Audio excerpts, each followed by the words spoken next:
Good morning, noon, evening or night depending when you're watching this video. My name is Alegende and welcome back to World of Tanks, the greatest of games. A new version of the World of Tanks GG episode, which I've been uploading for a while, and since halfway previous year also with commentary.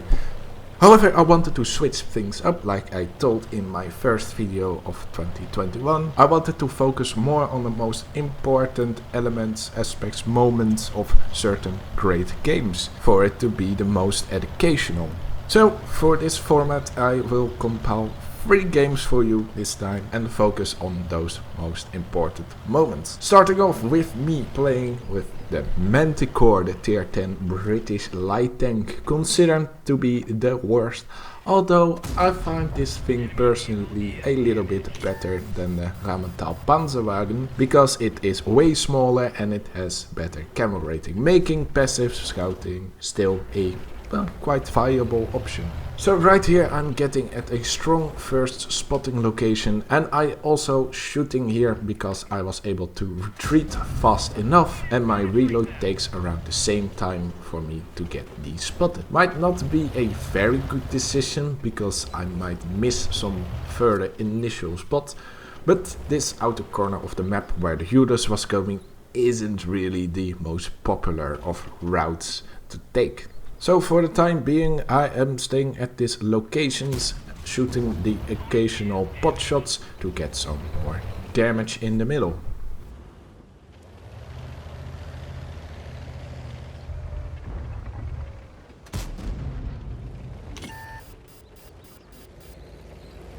So it is at this moment that I noticed that the STB-1 is moving forwards. He's also Dutch, so might invite for the clan. So he is rushing, so I am also moving alongside him to get some support fire in. I know that most, if not all, enemies are not in the position to support their Judas, so this poor little Judas is fully isolated. And this shows that the Manticore, even though it has quite bad DPM, can still be a bit of a support tank from time to time. So in the meantime I'm slowly but surely getting more towards the enemy base in order to get some more side shots off. However, when I'm there I got a little bit surprised by the position of the EBR, but I managed to trade somewhat with him. However, I got a little bit too focused on the EBR, which makes my support on the STB-1 a little bit too late here.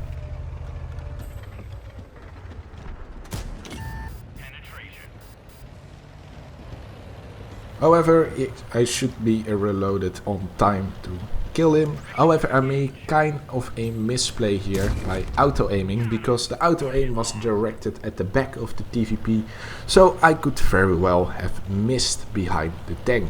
However, I made it right up to turn around the moment I got spotted. Now the EBR thinks I'm making my way back towards my base, so I was hoping to trick the EBR in going after me.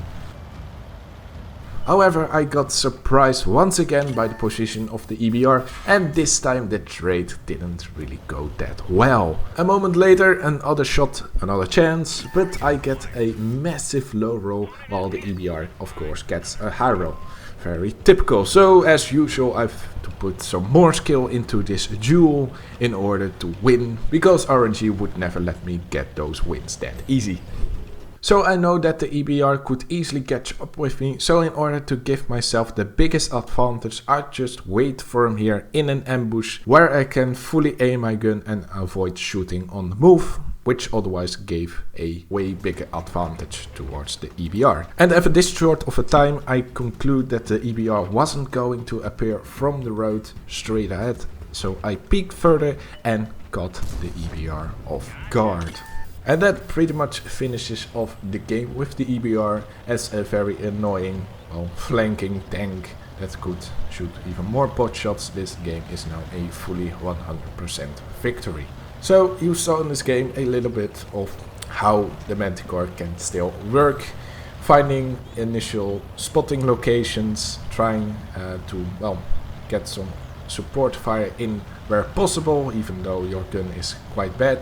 The actual long reload makes it kind of a, well, decent light tank, in the same way that the AMX 105 is also quite decent, because you are not always wanting to fire all the time because you're such long reload, or in the case of the AMX, such a long total clip reload, which makes this tank some fun on the occasion, quite good at spotting in the occasion, and when firing more and more shots after it, and being able to fire and make sure you connect those shots, because the Manticore has a very limited supply of ammunition, so you really want to make sure that you actually hit those shots. And when you do, you can actually get some decent amount of damage. Then we are moving on towards the replay of UR 1967, playing in its looks. So I know this player very well because he is my father, and his looks is pretty much his most played tank. So for the first half of the battle, he's getting into a strong initial position, being able to spot and shoot on and off at enemy tanks. After a while, he knows more about the position of the enemies, now more towards the blimp. He attacks the enemy artillery.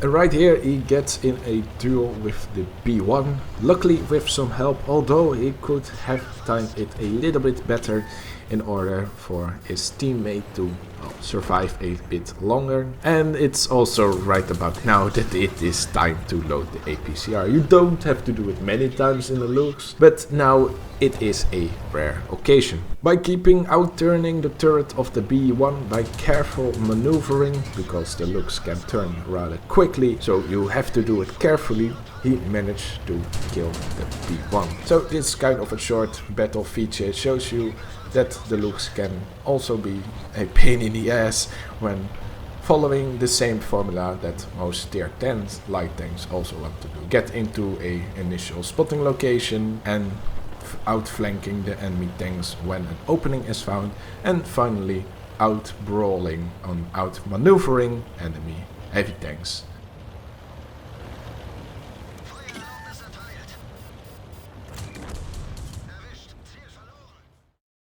And last but not least for this video, me playing in my STRV S1 on Gothelovegar. So you might think that this is going to be a very typical game with me camping in this, well, absolute campy map with a campy tank. And that does happen for a while, typical gameplay of just sniping and camping. However, since I am top tier, even with the STRV, you must always have a dominant presence towards the enemy team. So I'm moving further, quite close alongside with the front line on this flank. And a few moments later I noticed that my team is rushing, so I'm getting in position to help them along.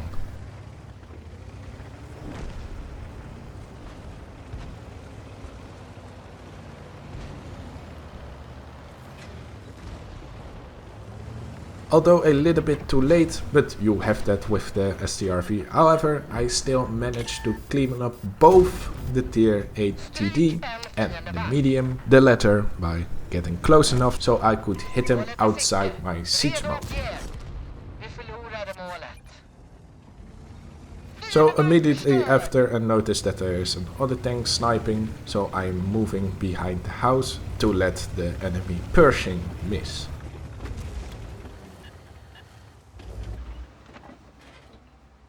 So I think I know the position of the Pershing in the back of the map, but it is when the light tank moves forwards that the Pershing reveals himself.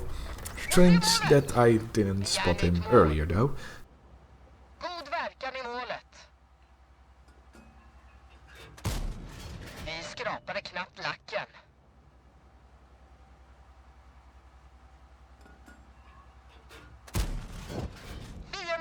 So right now I notice I got spotted, so I'm immediately retreating back behind my beloved house, which is already destroyed halfway.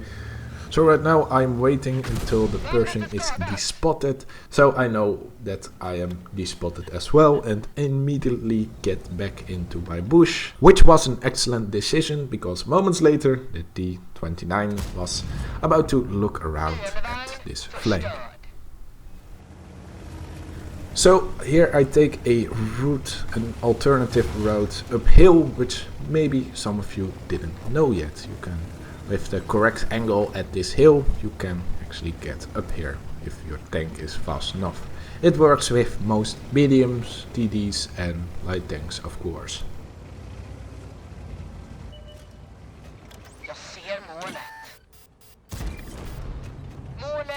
So after destroying the artillery, it is pretty much game for us right now, moving even further to clean up the last enemy tanks at the front line, something which the STRV doesn't really do often. However, in the end I make a massive misplay. I really hope that I didn't knew at the time. But now it absolutely wasn't the time to be cheap and fire HE instead of one premium APCR that would have secured a Radley Walters medal. A bit of a failure at the end, but in general this game was quite good and it showcased that if you are a top tier tank, even with quite a campy tank in a quite campy map, you can still be aggressive and assert your dominance in order for you to win a flank and secure the game. So that has been it for this video. Hope you enjoyed it. Let me know if you like this new kind of a format, which shows you more of the important moments of these great games instead of the entirety of the game, which also includes some positioning, relocation and, well, more standard gameplay. I really wanted to show you the more interesting elements of gameplay which you might not have noticed or you don't see really that often being portrayed in most replay commentary videos. So I really want to give this up right now. So I will see you next time. Laters!